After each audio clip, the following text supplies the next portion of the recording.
আমি অঙ্কে 50-এ 50 পেয়েছি। আর আমি মাত্র 32 পেয়েছি দাদু। অনেক শুভকামনা নীল।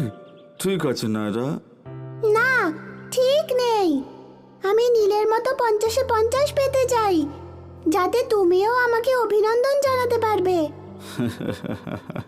কিন্তু আমি তোমাকে অভিনন্দন জানাই।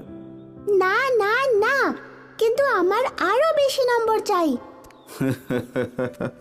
নায়রা, এটা কি সম্ভব তুমি তোমার ভাইয়ের সঙ্গে প্রতিযোগিতা করবে আর ওর মতো হতে চাইবে?